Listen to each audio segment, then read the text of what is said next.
It's a scene familiar to every Muslim on earth. Islam's holiest mosque filled to the brim with pilgrims performing the Hajj. A journey to Mecca forms a central part of the religion. It's one of 5 pillars of Islam, duties every Muslim is obliged to perform. Belief in God is first and foremost. Then there's prayer, 5 times a day, facing the Grand Mosque in Mecca. Fasting in the month of Ramadan in the Islamic calendar is another duty, along with zakat, donations to the needy. 5th comes the Hajj, a journey of faith to the heart of Islam.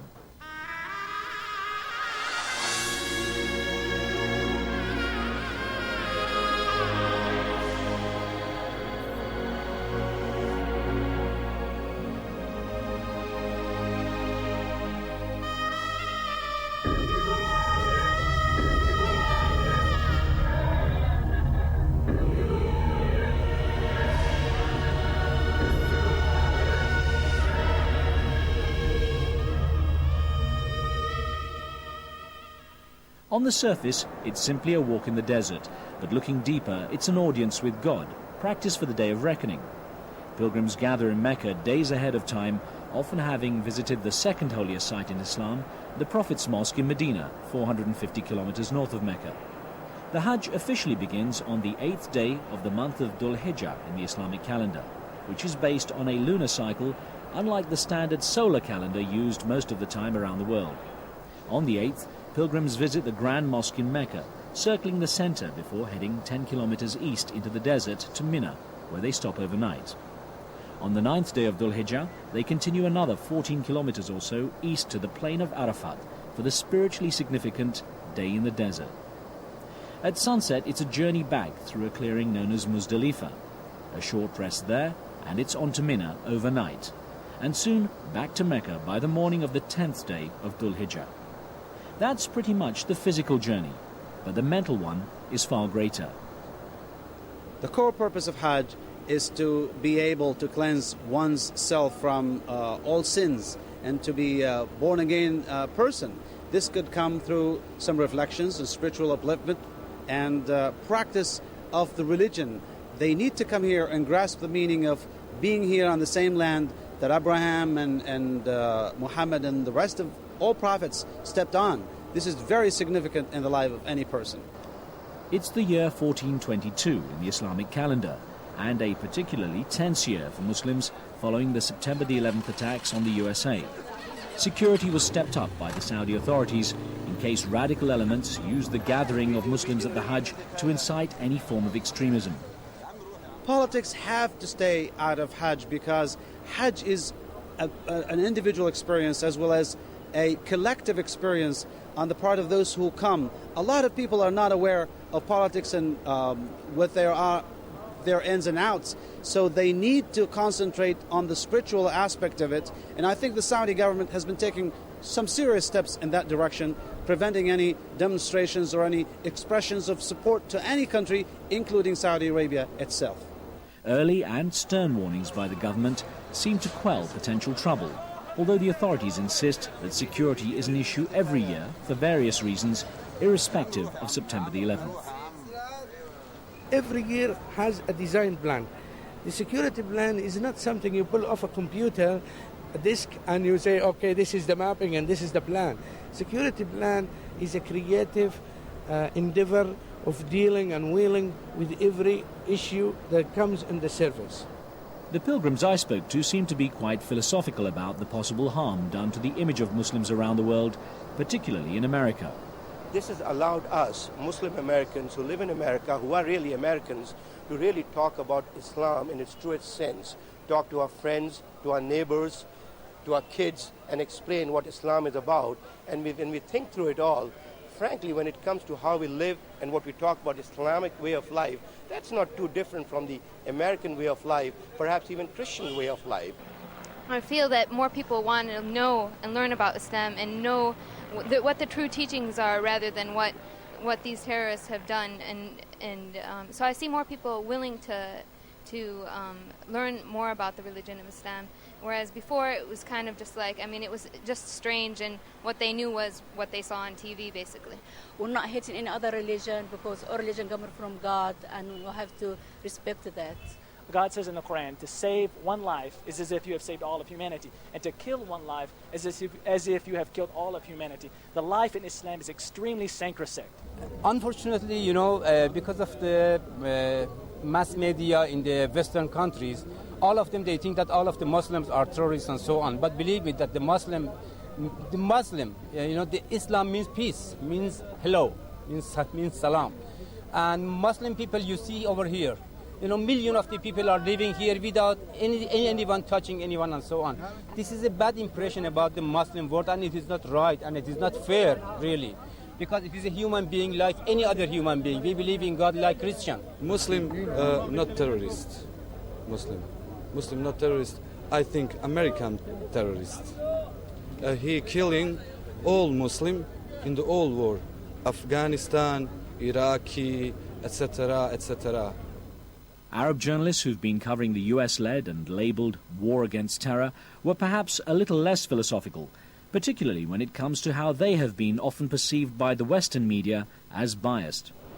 Just growing a beard has the suspicion of being a terrorist. If you try to convey a message that is not necessarily in line with an American policy, you get suspected of being a terrorist. I had a friend who used to work in Kabul long before Taliban, and just because he worked during the last days of Taliban, he was almost accused of being a member of Taliban.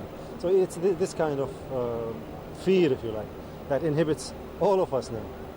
Well, outside the Middle East, of course, Muslims are being stereotyped, and being an Arab adds to that kind of stereotyping. And it's been kind of difficult, the way Muslims and Arabs have been portrayed in the media in the West. We've tried our best to portray what Islam is about, that we're the same kind of people, we can get along, we can communicate, we can establish contacts, we have the same worries, the same feelings, that Arabs themselves and Islamic countries suffer from terrorism. But, the message is not seem to be getting through, I'm afraid. Islam has not been hijacked by terrorists, but the silent majority of Muslims who are law-abiding, who believe in the true faith of Islam, have been quiet. And I think the time has come for Muslims of good standing to come up and say enough is enough, and not to allow those people who speak out loud and do things that are very alien to the concept of Islam. The key message from the Saudi government was that politics had to be kept out of the Hajj at all costs so that everyone could concentrate on their duties for the Hajj, which are demanding at the best of times.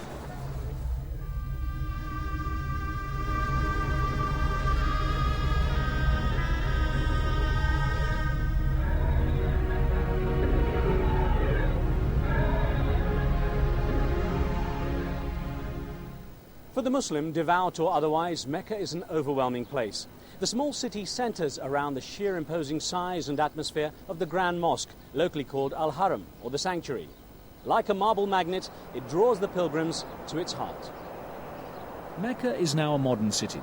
It's the birthplace of Islam's prophet Muhammad and the place where he founded the religion. It started out as a crossroads in the small hills of the Saudi Arabian desert, a passage through the rocky terrain.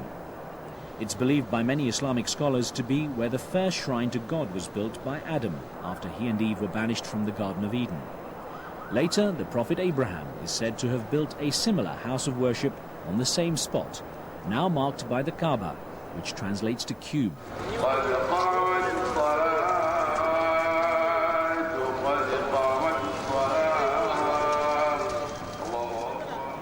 The Kaaba itself is not worshipped, neither is the black stone embedded in its corner. Said to come from heaven, the stone, which draws pilgrims looking for blessings and luck, is thought to be a piece of ancient meteorite. The sprawling Grand Mosque now surrounds the Kaaba, but it remains a simple cubic stone structure about 15 meters high, empty inside and covered by a silk black cloth.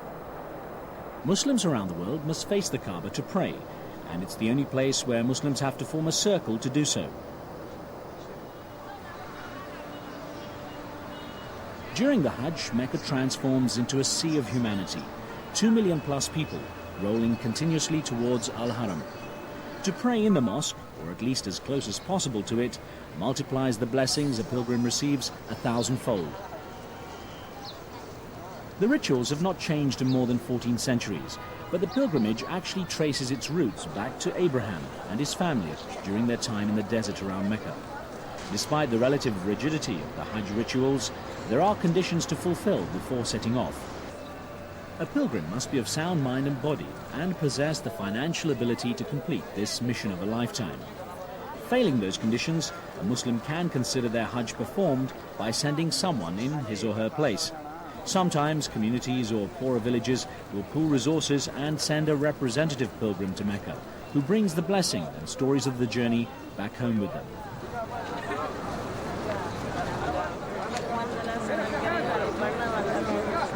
The cost and effort in getting to Mecca is so great for the majority of the world's Muslims that it can take literally a lifetime. This is why there are so many elderly people at the Hajj. It's a testing time for them, and they need to be looked after. Armbands with details in Arabic provide information essential for relocating them if they get lost. Even those needing help with mobility are willing to risk the crowds to perform their spiritual duty.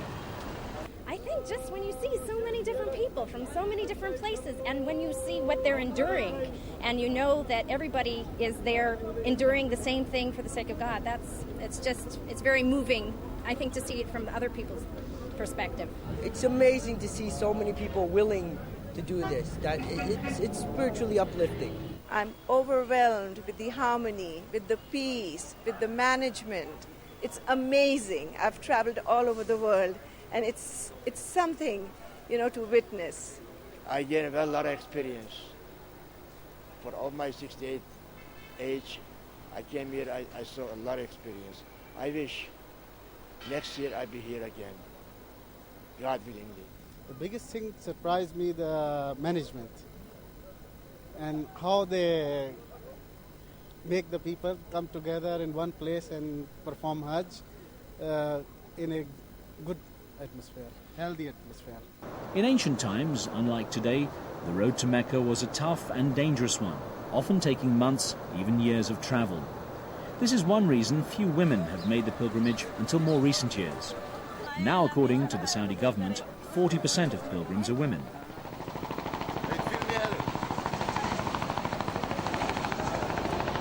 The logistical difficulties of getting around and coping with the desert conditions have also become easier, as the Saudis take a scientific approach to the mass movement of people, even to the point of drilling large tunnels through the rocky hillsides to make the pilgrims' routes shorter.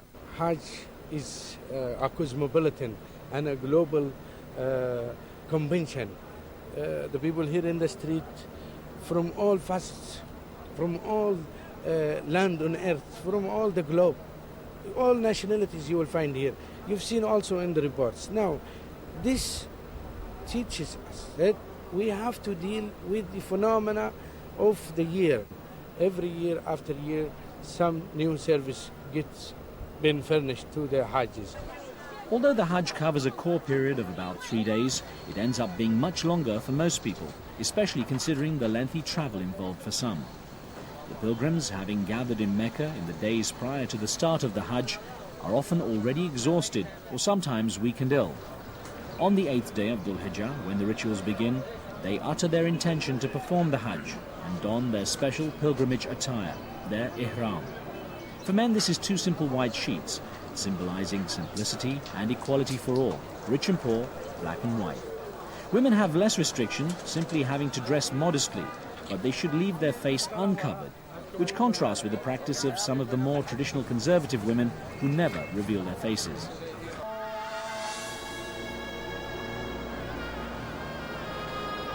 After performing their greetings at the Grand Mosque in Mecca, where they circle the Kaaba 7 times anti-clockwise, the pilgrims gather their belongings. By late afternoon, the streets are filled with cars and buses loaded up ready to set off for the tent city at Mina, about 10 kilometers east into the desert.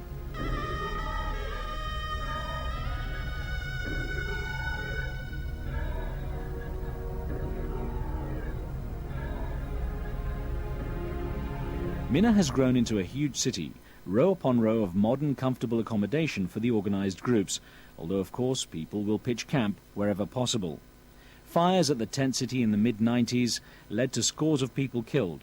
The cause was solid fuel stoves used by some pilgrims to heat their food. Since then, fire-retardant materials have replaced the regular canvas covering. Fire sprinkler systems have been installed, and the tents are even air-conditioned. Mina is an overnight stopping point in preparation for the next and most demanding part of the Hajj.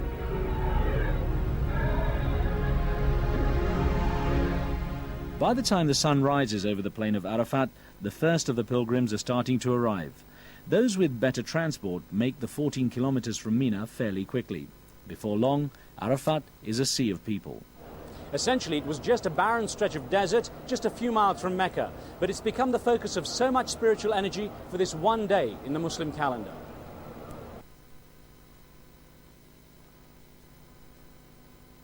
According to religious belief, the day in Arafat follows in the footsteps of Abraham, Jesus and Muhammad, and is the Hajj. Failing to be on the plain between noon and sunset means a Hajj has not been performed. It's meant to be a time of reflection, examining one's life and asking forgiveness for sins committed. Chanting, "At your command, here I am, O God, here I am," the pilgrims weave their way through the crowded streets laid out in Arafat. Many try to climb onto the Mount of Mercy, or Jabal al-Rahmah, where Muhammad is said to have preached his final sermon. The authorities try to discourage people from piling up on the small rock, as there is no obligation to be on the mount specifically. But the pilgrims have come a long way, and it's hard to deter them. They're proud of getting here and want their families to know. There's no denying how unique the Hajj is and how alien it seems to the outside world, particularly non-Muslims living in places like America and Britain. The traditions and rituals are kept so strictly that coming to the Hajj is almost like stepping back in time centuries. Almost.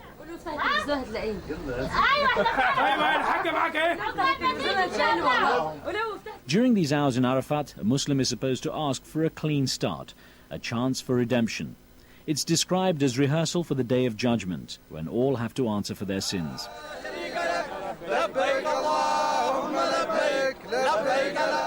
As dusk sets in, the pilgrims swarm out of Arafat, heading back towards Mina. There's a brief rest stop in an area called Muzdalifa, just before the tent city. Here the faithful collect a handful of small pebbles, which they carry with them to a place beside Mina called the Jamarat. It's said that when Abraham, his wife and son were in the desert, Satan came to them all individually, disguised as a stranger, trying to break their faith in God. They all threw stones at him to drive him away. Throwing stones at the Jamarat, 3 stone pillars, is what the pilgrims do to symbolize the casting out of the devil. The Jamarat are now set between 2 floors of a huge walkway bridge. Both levels allow a flow of pilgrims past these stone pillars, but the sheer size of the crowd means that even such a large construction as this is too small for the masses coming through it. In the past there have been severe crashes where scores of people have been killed, particularly the fragile and elderly, who can't afford to lose their footing in such a surging crowd.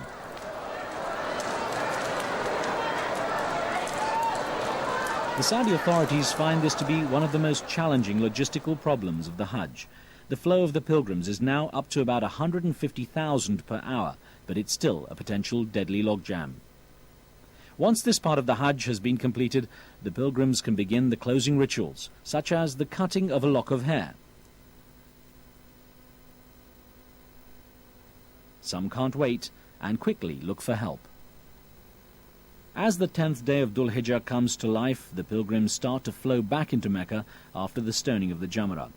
The official end to the Hajj approaches, as Muslims around the world observe this as a day of celebration known as Eid ul-Adha. Eid is marked by the sacrifice of a head of livestock, again symbolic of Abraham being asked by God to sacrifice his son as a test of faith. After the Eid celebration, many pilgrims return to Mina to continue stoning the Jamarat, although it's possible to send someone else assigned to perform it on behalf of the absent pilgrim.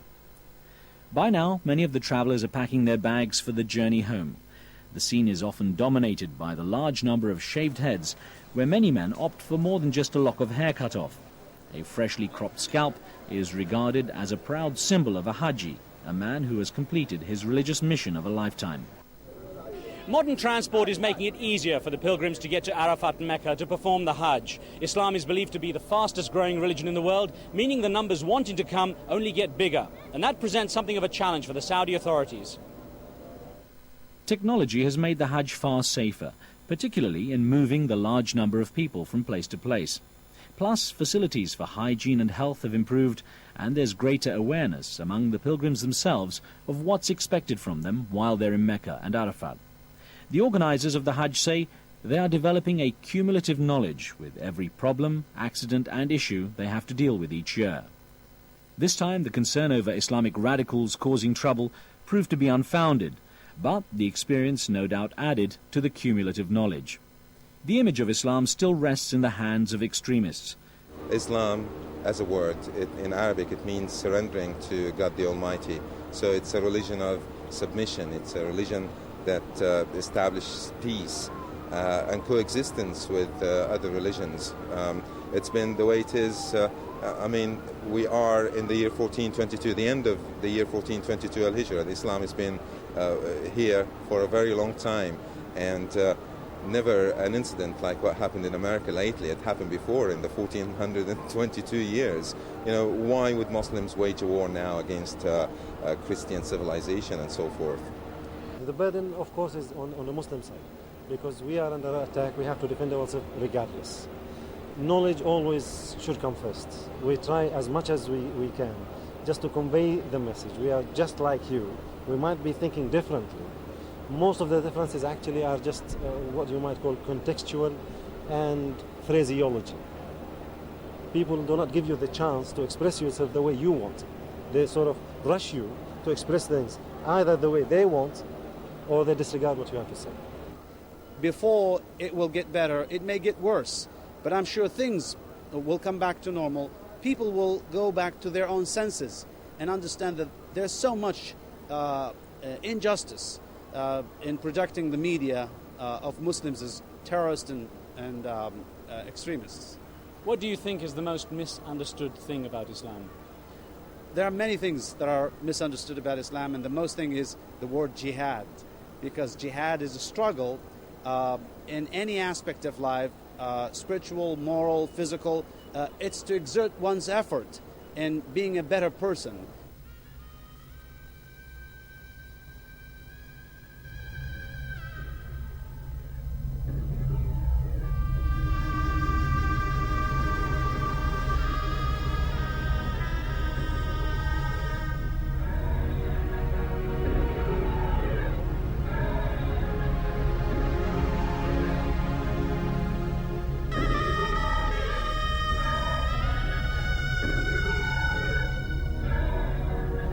The Hajj is handled next year may well depend on what happens over the next 12 months.